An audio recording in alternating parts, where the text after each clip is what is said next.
Hey, this is Rob. This is episode 75 of the Folly Coffee Podcast. Let's get it brewing.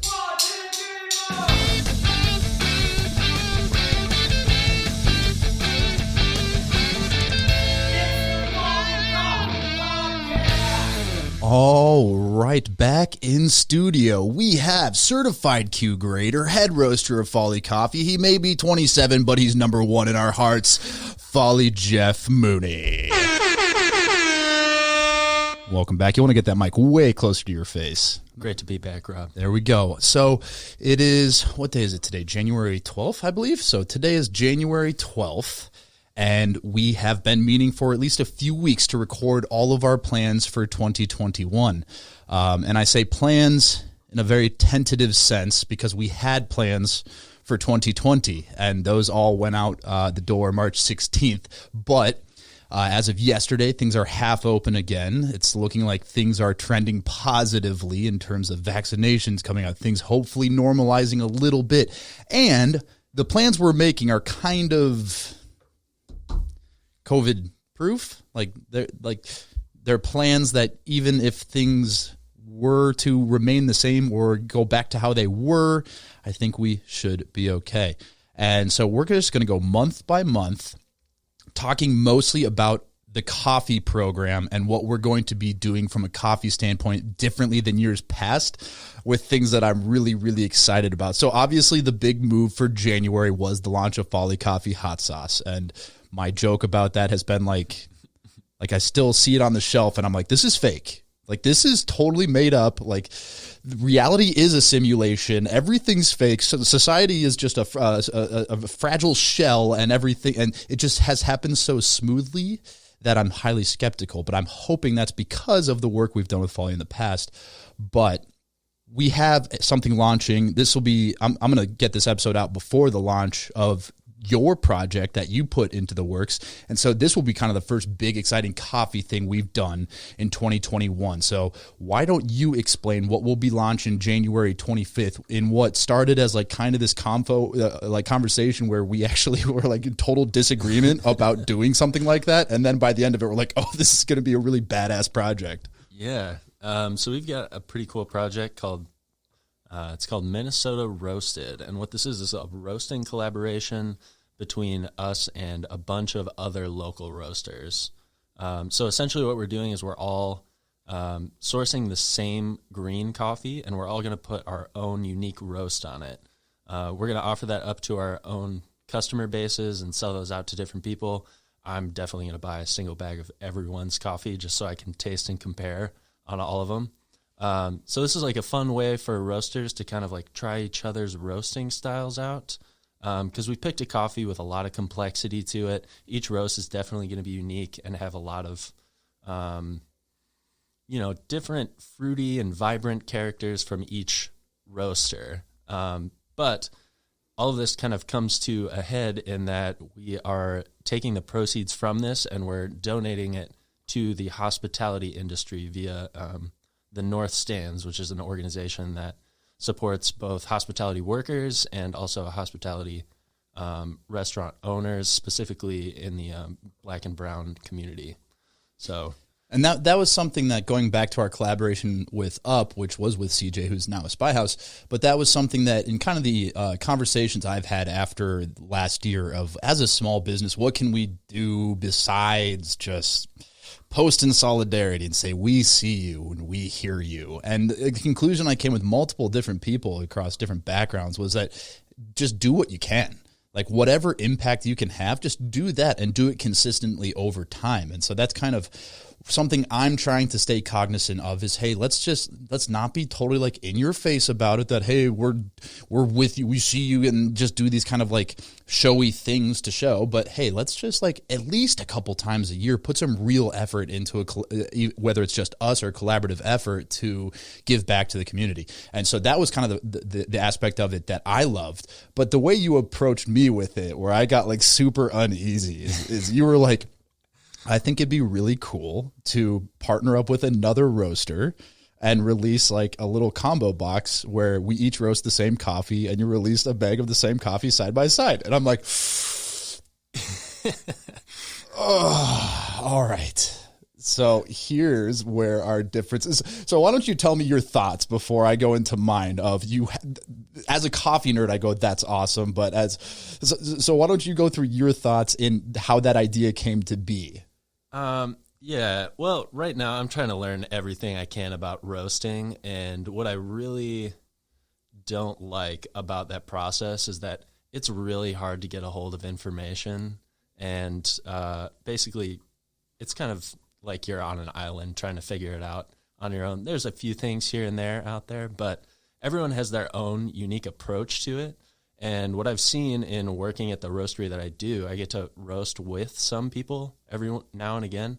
And in those times when I'm roasting with somebody or collaborating on how to profile a coffee, that's when I'm learning the most. It's like no comparison to when I'm doing it on my own, taking weeks to like figure something out in the roasting sphere.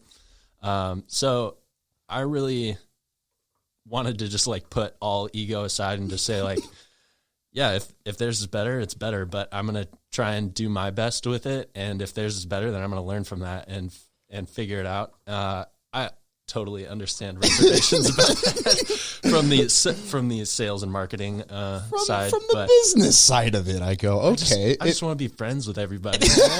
Trust me, I do too. And from the idealistic standpoint, that was like a really cool idea. But I like to overthink everything and go down rabbit holes of what is every potential scenario of how this could turn out, and how could it potentially blow up in our face, which I've said in the past is sometimes a great thing for business, but can also be a terrible thing in my own personal life. But so I'm going, okay, so what are the different scenarios if we did a coffee launch of the same exact coffee with one other roaster? Well, okay, so you send them out in the same box. If I'm a consumer that's just tasting both, my gut reaction is just to go, I like this one better, this one's worse. Therefore, this roaster is better and this one is worse. And people might think, well, you'd want Folly to be better out of those two. And I go, actually, that could be a bad thing, because if it is like universally agreed that a coffee we roasted was better than the other one, then it might be like, oh my God, Folly was so confident that they were going to roast this coffee better than the other roaster that they picked that roaster intentionally with the idea of roasting it better than them. And how did they choose the coffee? Did they choose one they were more? And there's just like all these potential scenarios of someone being like, oh, they must have done that on purpose. Or on the flip side, and this one actually I wasn't too worried about, but if our coffee just ended up tasting way worse, I'm like you, where it's like, yeah, we're always learning. That's fine. It's going to happen. But then, that's also kind of a bummer. But I was actually less concerned about that scenario and more concerned about it being like, oh, Folly was doing this on purpose in some way. So that's how it started. And you and I kind of went back and forth. Basically, that was like a 2-minute version of like a 20-minute conversation we had on that topic. And then it kind of evolved from there. And I said, well, if we did do something like this and it's a collaborative effort, we are in a favorable position that we should definitely make this something that we give back to the community. I think like all the collaborations we do are probably going to end up being like that. And then if you're talking about like the collaboration we did with Up or previous ones we've done with Wesley Andrews, we haven't had that risk because we've both roasted a separate coffee and blended them. Mm-hmm. And so you just go, this is a kick-ass coffee. Both parties did a great job. And what it went to after that was like, okay, well, what if we got more than how many roasters roasting the same coffee would it take for the consumer to realize, oh, this coffee can taste wildly different and not just better or worse? Yeah, and that's part of the initial goal as well. The hope wasn't to have like one be better than the other. It was just to have them kind of be different. And you see in like the brewing community, like in beer, it seems like there's a lot more collaboration than in coffee, and a lot less competition over who's better and who's worse. Or at least as a consumer, that's how I see it. And I was kind of hoping we could figure out a way with coffee to kind of do the same thing, to also highlight for the consumer, like, oh, like there's a bunch of different ways of doing this that will make it taste good. And that's where the Black is Beautiful collaboration came into mind, where it was like, oh, wait, this has literally happened in beer already this year. That Imperial Stout, there was a nationwide effort where breweries across the country were brewing the same beer with the same label. And I was like, oh, we could do that for coffee. And this is a consistent theme in my life is let's do what craft beer does and do it in coffee. And then that idea came, and then it was like, how many people do we think we could get in on this? And at that point I said, I'm comfortable with that idea. I can't take this on because I'm already at my not breaking point. I'd like to think I don't quite have a breaking point, but I was like, you take the lead on this, and you have absolutely ran with it. So once we had that conversation, I said, I'm all in on promoting it, making this thing happen. You've got my backing. Where do you go from there after we have that conversation of like, let's try to get as many roasters roasting one coffee and have all the proceeds go back to an awesome organization, the North Stands? Yeah, I mean, fortunately, everyone in the roasting community was pretty open to it. It was a little slow to get responses at first because this is like during peak holiday season, but we ended up getting 9 roasters, including ourselves, 9 roasters on for the collaboration, which is, I would say, the lion's share of the coffee community. And some people that we haven't really interacted with that much in coffee. So, yeah, I'm really excited that everyone was down to participate in this. It's going to be awesome to hand over a big donation to the North Stands. And it's also going to be a really cool way, I think, to bind people and kind of open them up to a little bit more collaboration and maybe like some creative ideas. And then once it got to that level, then I was like, oh my gosh, this is why what I wanted to do in coffee, that I was like, I want to make the coffee community what the craft beer community is and has been. And I want on the consumer side. So when you look at this, it's just such a cool project. A really hardcore consumer, you'd be spending a lot to get all 9 coffees, but you have 9 specialty coffee roasters roasting the same coffee. By the way, we should give Cafe Imports a big shout out for this one. Oh, totally. We reached out to them, and I talked with CJ over at Spy House and talked with you, and was like, what coffee should we do? And we're like, definitely something with really high acidity, because that's probably the easiest component to like play with. If you roast it darker, you can get it to be lessened. If you roast it lighter, you can bring it out more. So we're like something high altitude, high acidity, and then like Colombia, Nariño is the region that came up. Is like, this is a great region. We've roasted coffee from them before. It's a great region. You can make it taste like wildly different. And so we reach out to this is you reach. I say we all the time, but this is you reach out to Cafe Imports, find a sample of a coffee, go, we could play with this in a big way, and then they gave it to us like. They put very little of their own margins, like basically just to cover costs, so that the idea is we're giving 100% of profits to the North Stand. So with their help, we were able to maximize the profits from the end sale. So January 25th, this will get announced. I'm like super proud of what you've done. Like I got the chills when you sent me back the final list, because I was like, holy smokes. And so it's all the labels will look the same, and then like this is kind of on me. I did not think fully through about how to get the roasters on there. Hopefully everybody has stickers they can throw on the bag, but they'll be selling directly to their consumers. And you'll have an opportunity to buy it from all these different roasters online, at their shops, at retail locations, and everybody committed to a full bag of it. And then once each person goes through their bag, the collaboration's done. And so it's pretty cool, because for some roasters, that's a huge commitment. That's on the higher end of a single coffee for us to sell online. And then we were able to co-opt that order, and Cafe Imports, Jessica over there, has been really helpful in getting that going. So that's coming up in just a couple weeks here, which I had a minor panic attack today because I was like, oh my gosh, there's a lot to do for this, but like totally worth the effort. And we're going to have some real impact here, and I'm really excited about that. Yeah, I hope so. And maybe it can be a regular thing. Hopefully we can shift it away from, pandemic aid in the future, and just kind of like refocus it towards, something else. Hopefully the pandemic goes away. Yeah. And it was an interesting, yeah, hopefully. But it was a great time to do it, because January is typically a very slow time for roasters.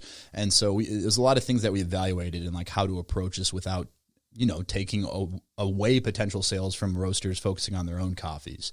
And so that is the first big project of 2021. And the funny thing is, as I was preparing for this episode in my head, I was like, oh, how are we going to, we got to fill out a full episode. And I was like, oh shit, we have scheduled a lot for this year.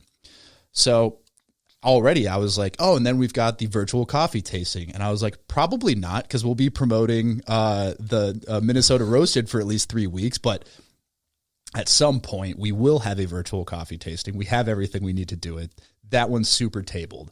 But the next holiday that we're going to be focusing on, and so I will preface this, is you and I had a conversation about like the coffees we're roasting.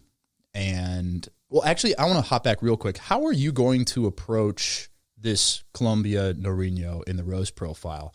Does it come to your mind as a roaster that you're like 9 other people are roasting this, I'm going to do this differently? Or how are you approaching this coffee as you're sample roasting it and as you're deciding how the final profile should go out to the public?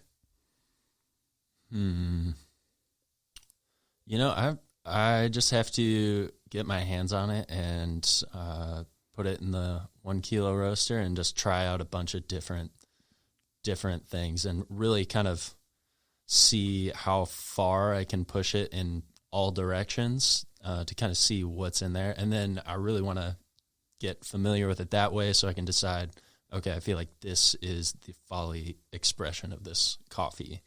I did 2 just regular sample roasts of it, 2 or 3 different ones, and they all came out pretty different. So I think it will take quite a bit of time to really dial in the pieces of it and really like figure out all the corners of flavor that this thing has. With a coffee like this, where you could roast it just after first crack and obviously a bunch of different approaches during development, but bring out a really bright citrusy acidity and have it be like a punch in the face versus letting it develop more and becoming more balanced, or going past that point and just having it be like more caramely, more chocolatey.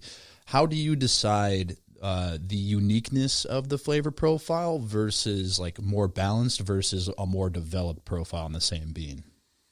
I think ultimately what guides my decision on where a coffee ends up and what the flavors end up being is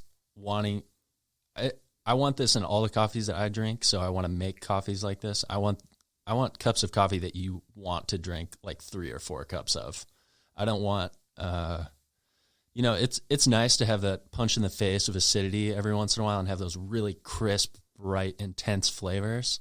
But if your mouth is totally tired out by the end of that coffee, you're probably not going to go back for it again and again and again and again. It's going to be like a unique thing that's kind of like one-off.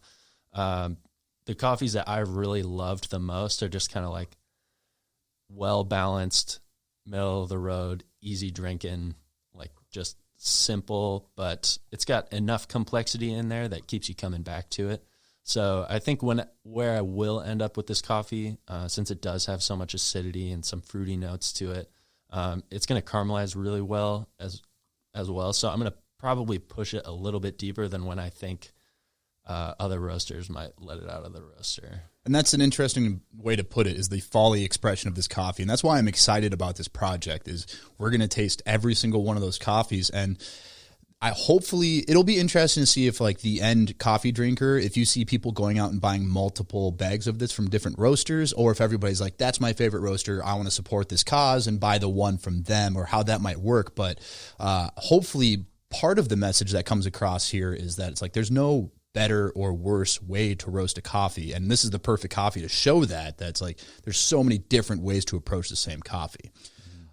So we went back on the conversation of what can we do to focus more heavily online, since obviously a lot of the business has shifted that way this year. We've had some good successes with it. The first one being our darkest day for Halloween. And I was like, here's a holiday that not many roasters focus on because it's not traditionally, outside of like Christmas, and just that whole holiday period, there's not really one holiday where you go, oh, you have to release a seasonal blend for this time. Pumpkin spice, you could argue that, but we're not in that game.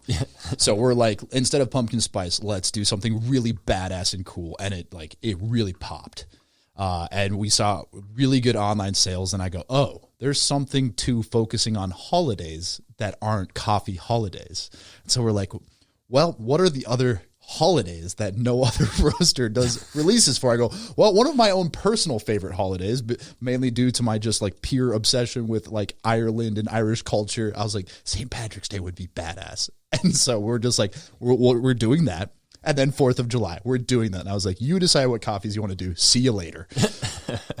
And so we're just like, oh, it'd be cool to do. So when I go to you and go, hey, let's do a St. Patrick's Day coffee, what's your initial thought on what we should do? Because I remember you're like, okay, like, what do you want in that coffee? I'm like, I don't. My initial thought is just, this is an opportunity to do something that we wouldn't normally do. And should I give it away? What Absolutely. It is? Okay. So initially what I thought is like St. Patrick's Day, it makes you think of green and booze. And so I wasn't thinking about the second one so much, and I was more focused on like green and like green flavors, maybe some like vegetal flavors or earthy and you've tones. been known to taste in colors. This is something that's come up multiple times. That's not a joke. We've had this discussion. You taste in colors. I just think about colors when I taste it. It helps to associate. I'm no synesthete or, whatever. Yes, synesthesia. But, yeah. So I thought, Sumatra is, I think, completely undervalued in the specialty community right now. They have a really unique way of processing coffee that makes it taste completely different from almost any other origin out there. And unfortunately, it's not super high valued in the third wave scene. But I think the flavors are super cool and pretty interesting. And I've never really roasted one before, or I've roasted like one before. So I wanted to try and find a really nice one and kind of aim for some more of those like dark green flavors or those earthy tones, and maybe just a little bit of fruitiness. Just kind of a wacky coffee. And so I was like, oh, cool, done. It'll have cool packaging. We'll make it a thing. It's not a thing, but we'll make it a thing. And then I just got an email of somebody trying to sell me a whiskey barrel, and I was like, wait a second. Like, why did we not think of this? And that sparked the idea that I was like, dude, like, how did we not think of doing a whiskey-aged coffee for St. Irish coffee is literally a thing. And then that popped off, and then I was like, wait a second, Justin Sutherland literally just did a whiskey with Tattersall. And so I texted him, and he was like, oh, yeah, I could connect you. And he connected, and, it reminded me of, like, our empty bags of, that the coffees come in the burlap sacks. To us, it's like, what do you do? Like, we recycle them. There's so many of them. It's like you can't even give them away. There's so many. They feel kind of the same way about barrels, I think.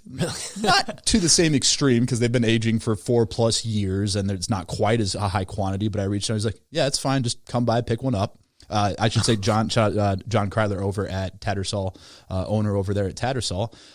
He's like, yeah, just swing by, come pick up a barrel. And I was like, oh, okay. So we just picked up the barrel for that. And so we haven't officially decided how we're, like, the packaging and how we're going to launch it. And I kind of got to decide the next couple of weeks here, but I'm hoping to do an unaged portion and an aged portion and have those be side by side.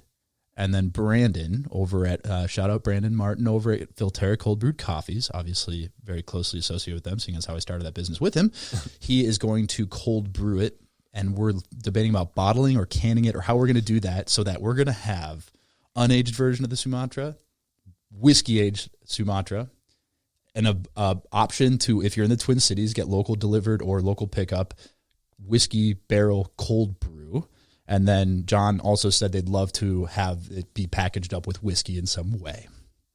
And I was like, whoa, that is a St. Patrick's Day release. And I know we've had the discussions of, is it challenging as a roaster to be limited to our 4 options? Obviously, they rotate each throughout the year, but you're pretty constrained to a certain price point so that we can reasonably sell it at retail and still be a profitable business and keep the doors open. Is that challenging, or do you feel restricted by the price points or what we have to kind of keep within our window of purchasing? Sometimes I wish I could buy like super expensive coffees, but I think that this way, having some limitations on it really causes me to focus a lot more on what's available in coffee, and then focusing on really bringing out the best pieces of that and manipulating a roast to a point where I'm trying to hide certain notes or bring out the better notes of it. The coffees the price points that we have they can still achieve great coffees, obviously. And there's so much coffee out there that I hardly think I'll ever get to the bottom of it or feeling bored about roasting any of it. I think I kind of like those parameters right now, because then I have to be like creative within that box. Mm-hmm. And I feel like that's a really good way to learn and really sharpen some skills.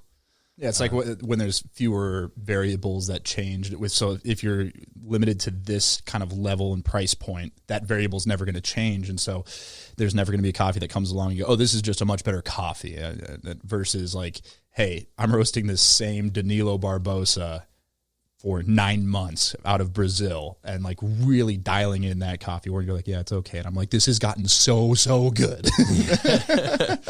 Yeah. I kind of like that, actually. Yeah. And then it would be, I like that there's a lens that I can kind of put on that coffee. I feel like that affords a lot more personality or something. If the coffee itself is just really fantastic and amazing, I love drinking those coffees, but if you drop it out of the roaster and almost anything you do to it, it's just going to taste amazing. Then I feel like there's less to really work for there, It's an interesting way to look at it. But that was part of the discussion in this kind of more limited seasonal release program, is like, okay, this is an opportunity to at least a couple times a year, like snag a coffee and just go, hey, price point, let's not worry about it. Let's just do the coolest stuff that we can do. And the reason I bring that up, because if that's launching in March, that'll bring us to the end of March, and then April, May, June. Then the next holiday, I just basically picked my favorite holidays. I was like, 4th of July. What a great American holiday. And specialty coffee roasters, stay away from it, because it's just like, it's obviously not a coffee holiday. Like, people don't go, oh, okay. But I'm like, hey, everyone's like going somewhere. They need coffee to serve for people. Why not have a special occasion coffee for such a great weekend? And then selfishly, I'm like, the videos and content we can create to promote it, and the packaging and everything we could do to it is like, I'm excited to go beyond what we've done and just be absolutely ridiculous in the marketing for it. But again, I come to you and go, 4th of July coffee. Had you even started thinking about it yet at this point? No. I'm still in the beginning stages of thinking about it. Well, I had the thought while I was just driving, because I was just thinking ahead of like, okay, what's all the stuff we will have to film in the next 5-6 months? Because I should probably start thinking this through so that I can actually plan it out. So it's not always last second like usual. And I just kind of hour-long drive, I started daydreaming about 4th of July coffee. How American could we make it? Like, I just want this to just scream America, and not, because here's the thing I've noticed is America, not a great brand right now. Yeah, no. Not a lot of people proud in what's going on. So I want to do something that's like small business America, like in a good way. That's fun and like, yeah. And I go, well, how can we make it truly American? I go, well, there's really only one place in America. Now I know there's California coffees. No, not really. Hawaii is like the one place that consistently grows coffee. And so I texted you and I was like, what do you think about a Kona coffee? And what was your response? Probably that it's really expensive. So yeah, you text me back the average price point per pound for the unroasted. And I was like, oh, so 8 to 10 times the cost of what we're doing now would be the cost of a Kona coffee. And so the Kona coffees you see on the market currently that are on the shelf at grocery store for $10. Jeff, how could this be? Well, there are specific regulations out there of what you can and can't call Kona.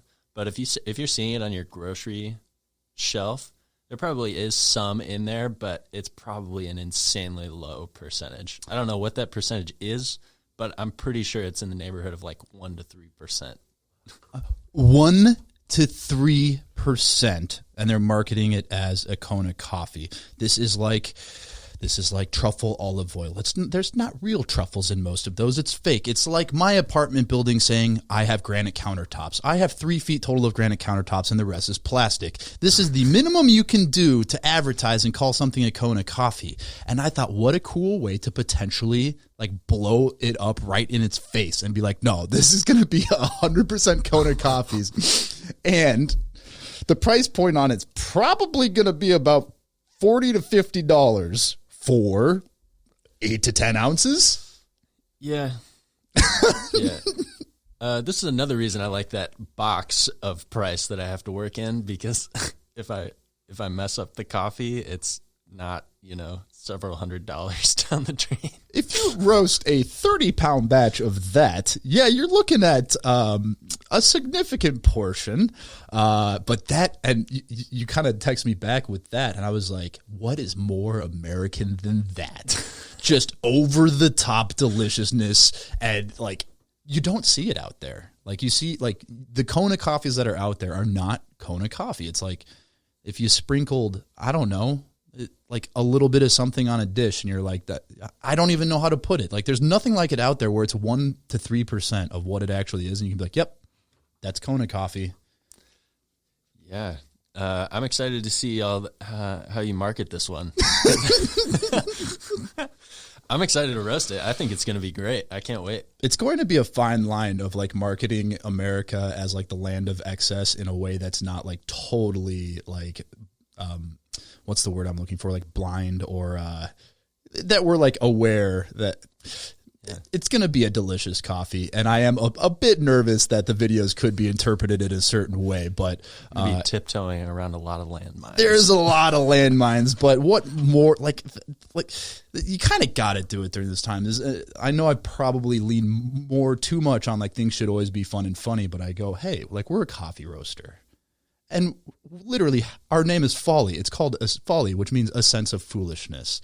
So if there's an opportunity for 4th of July to come out with a like American coffee, and just like make it awesome, then why not? So that's kind of that'll be the riskiest release of this year for sure, in terms of just the fact that it's the financial risk of it is for sure the highest, because if it doesn't sell, then we're sitting with this coffee that we go, okay, now what do we do with this extremely expensive coffee? And then after that, kind of get back to the back half of the year, which worked this year. And so I think we'll just replicate Darkest Day with some different cool branding, and also Folly La La La, which has just been a hit 2 years in a row. If it ain't broke, don't fix it. Now, that's kind of the coffee program this year. So we're obviously going to maintain our 4 that we have. We're going to be doing these limited seasonal releases for, we've got the Minnesota Roasted, we've got the St. Patrick's Day coffee, the 4th of July coffee, Darkest Day, Folly La La at the end of the year. One of our big plans for this year, or last year I should say, 2020, was this will be the year that we start traveling and meeting farmers and learning more about the sources of our coffee, so that we not only can know what everything that goes into it is, but also form a more direct connection with people we work with or that we know. And we have now booked a May trip, which again, everything hopefully continues to progress as it does, and we will be able to take that trip in a safe manner. Explain how this trip came to be, because I think this is the coolest like story of how we are going to be going to Peru to go live on a farm for a week. So I met my friend Daniel in my Q grading course out in Portland. Is that last year? 2 years ago? Almost? Basically, late 2019. Yeah. So I had a great time going through all those stressful tests together. And he is a farmer in Peru. He owns his own farm, and then his grandma has a farm just down the road. He knows a bunch of other farmers, and he lives a few hours outside of Lima.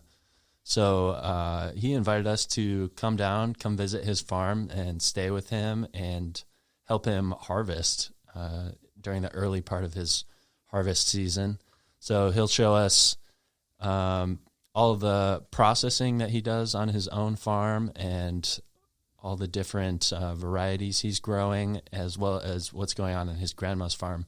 And I think he'll also take us around to other farms in the area and kind of just give us private tours of, all of these farms. It's a pretty awesome way to get a really intimate experience of going to and actually learning about a coffee farm. Most of the time when you go to Origin, you're probably going to go with an importer or a bunch of other companies, and you'll have a lot of people kind of milling about and getting a generalized tour over the farm, about the farm. I should say I haven't done that, so this is me generalizing here. But we're actually just going to get to stay and hang out with Daniel, and he'll show us exactly what he does. He's a super smart guy. I can't wait to hear what he has to say about all of his plants and how he goes about processing and harvesting. Well, the last interesting component to that is that he's not currently exporting. Is that still correct? Yeah. Yep. He's not. He does have some government funds, I believe, which kind of helps him out on the farm and helps him grow some specialty coffee and the varieties that he is growing. But yeah, he's not exporting his own coffee. He did bring some to his Q course, and it's pretty awesome. And that was interesting, because my gut reaction when you're like, he doesn't export coffee, I was like, oh, well, maybe we shouldn't go to that farm then. But I was like, wait, this is the perfect scenario for a first trip for us, because like you said, again, I'm generalizing because I haven't been on the trips, but kind of the discussions I've had about what is the ideal first trip, you get the kind of like, well, we have educational trips where you're going just to learn. And I'm like, well, I could probably learn a lot more on one of these trips. Jeff probably will know everything they're saying. It'll be in theory, you'll probably know what they're talking about. It might still be helpful to see it, but with a group, you'll probably get some people the full knowledge range. And there's that experience, which I've heard is like amazing to be there and do. And then there's the buying trips where you're going, and I'm like, well, we're probably not at a size where I'd feel like I'm almost wasting their time, like that we wouldn't be able to buy enough coffee that it would warrant them to spend so much attention and time with us. And then this opportunity came up, and I was like, what a perfect first trip, because there's literally no pressure or like, what are they expecting out of us for being here? And we'll be able to get like a highly privatized tour from somebody you already know. And I was like, by the way, how badass is that you're just like, yeah, let me text him real quick and see when it would work. And I'm like, what? Yeah, he said May works. And I was like, oh, and how long? He's like, however long you want. I was like, He's so friendly. I was like, oh, okay. So yeah, so we booked that trip, and we'll be taking that hopefully again, that everything is at a point that travel is safe basically, and we're able to do that, but it is booked. And that is something I'm really looking forward to, because I've learned, especially in business, is that there's a lot of like, you don't know what you don't know.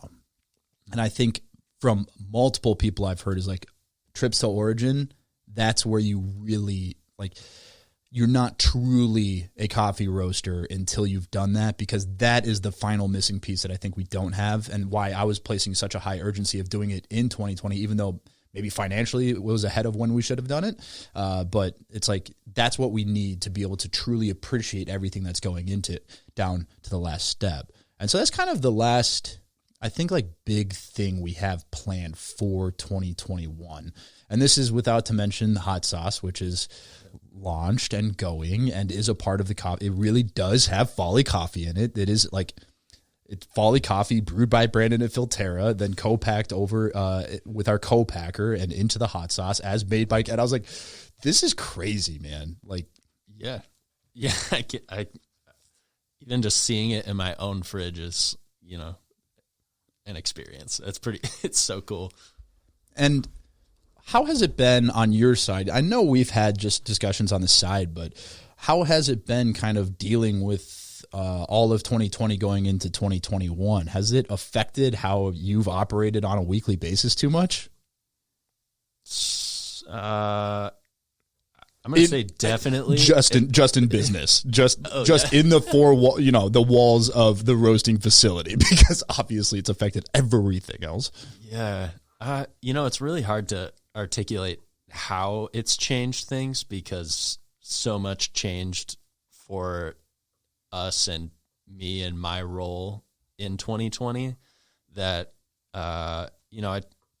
started roasting. I started taking over a lot more at the roasting facility.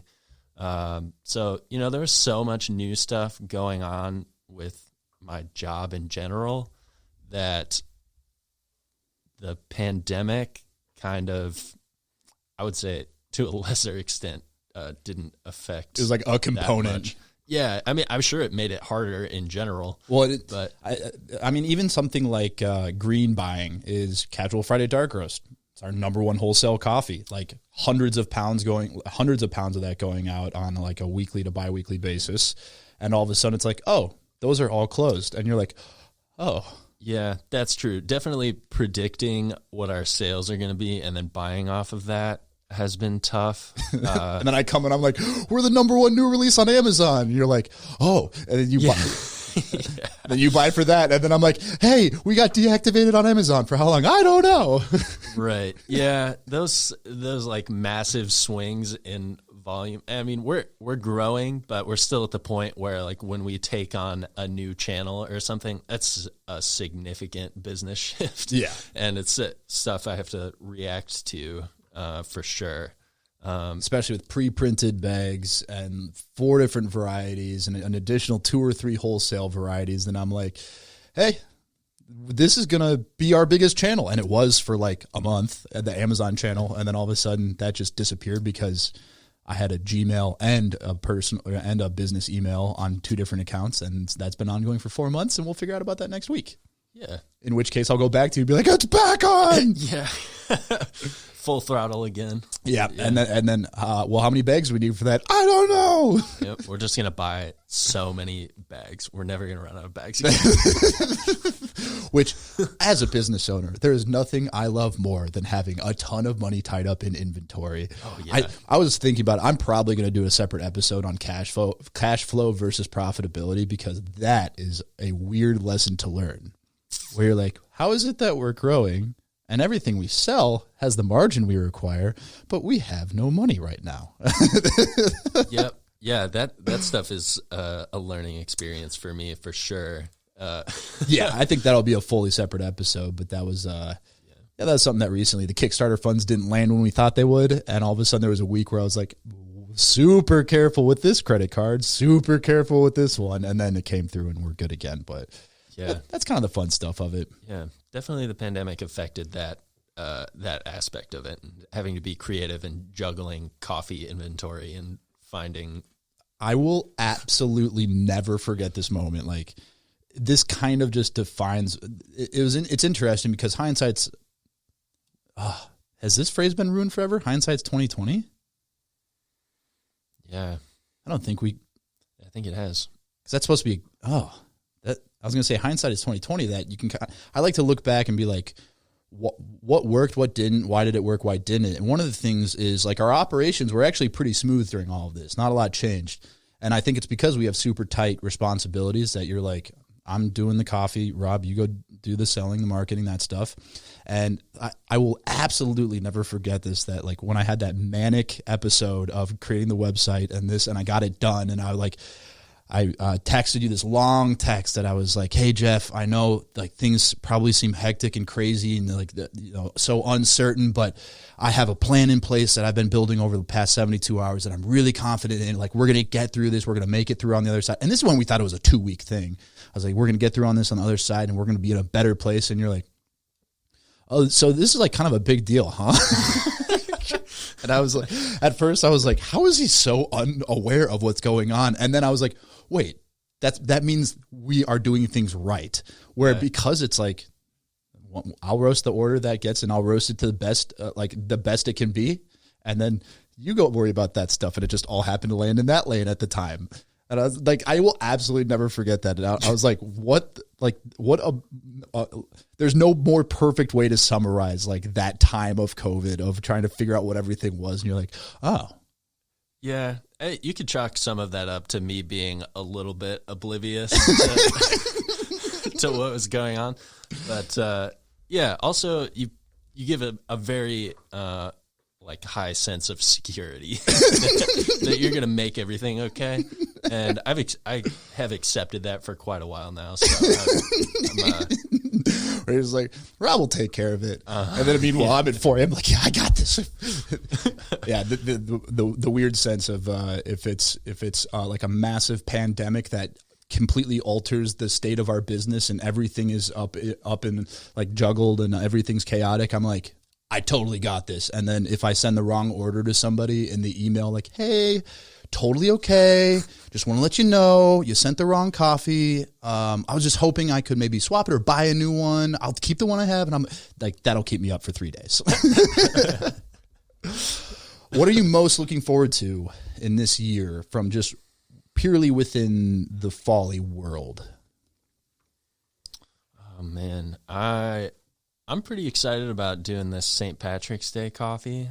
This is, multiple levels of new experience, and that just the end package I think is just so cool.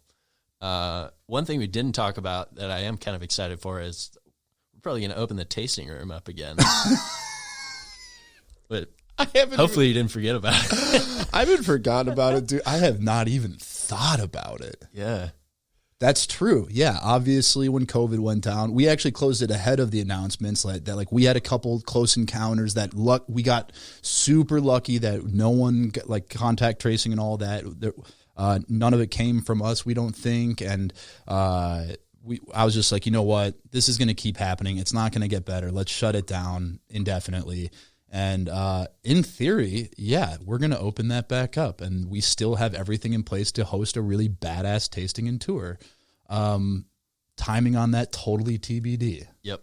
Interesting. I literally have not even thought about when that might happen, because those were going really well. And I've actually had multiple people reach out and ask if we're doing it. I'm like, kind of indefinitely. It was more during the holiday period. People wanted to buy like gift cards or gifts of like, hey, I wanted to give the tour as a gift. That is also an interesting point. Yeah. Probably wait for the weather to at least be like warm again. Oh, for sure. So I think that'll be a good time. Maybe spring or something. That is an interesting point, but not to mention we've got some on the flip side. We've got some like exciting openings happening. One I can't talk about yet that I've hinted to you. That's super super secret still. Not us opening something, but somebody we know that we're going to partner with. And then V9 is going to be opening. Yia is going to be opening V9 probably this summer. It's looking like serving our coffee. That's going to be a dope opening. In theory, the places we're already serving should open back up. Angel Food at the airport, downtown, we don't know, but in theory, those should open back up. And it's an interesting like range of emotions I have on the sales side, because it's like, in theory, these should happen, but things have been so open and closed and open and closed that this round of the 50% open, I was like, oh, that's nice. And it's like going back just to have my heart broken again. That's the range of emotion I had when of this round of opening was like, you're just gonna hurt me again.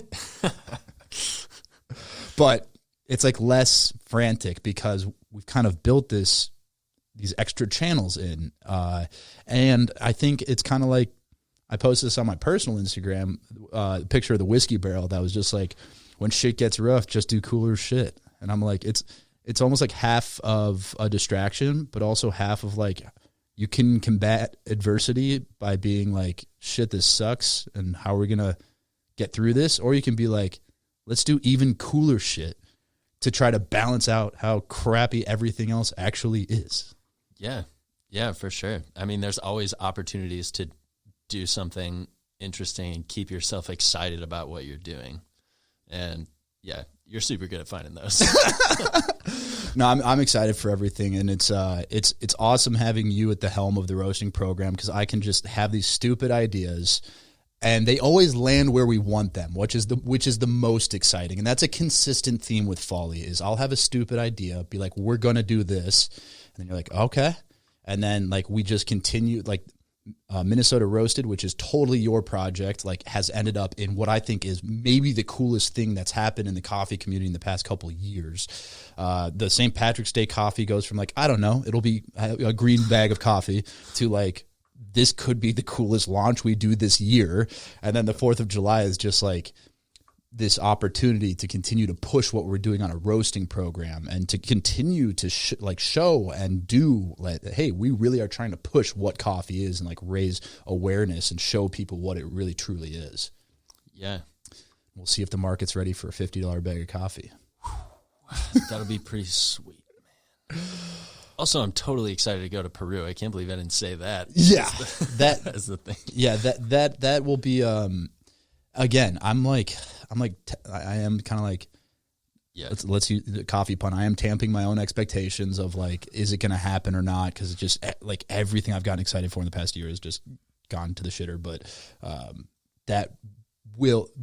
it will happen someday. If it's not May, we will be visiting Daniel in Peru, and I just keep saying that because it's almost like if I do that, then it'll happen. Whereas if I get excited, then the universe will know. I just can't let the universe know what I truly want anymore. You're just gonna wake up that day and be like, "Oh, going to Peru today." Just like maybe. I don't know. Haven't decided yet. We'll see. Maybe the plane will go down. I don't know. I mean, I'm checked into the flight, so like, I guess like in theory, I'll be like in Peru, be like, I don't know, I don't know about this. Like, yeah, that's kind of been my approach to everything. Time is a flat circle. Everything's made up. No expectations of anything happening. Any parting thoughts as we go into this?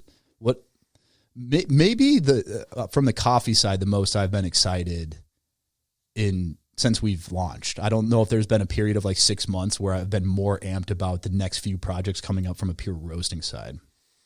Yeah, I think we've already laid the foundation for a rock solid, fun year. I can't wait. Excellent. Well, let's see what this button does. Hey! All right. Thanks, everybody. I can't end on that one. Yeah, all right. And I'll end it like I do every other episode and say, have a nice day.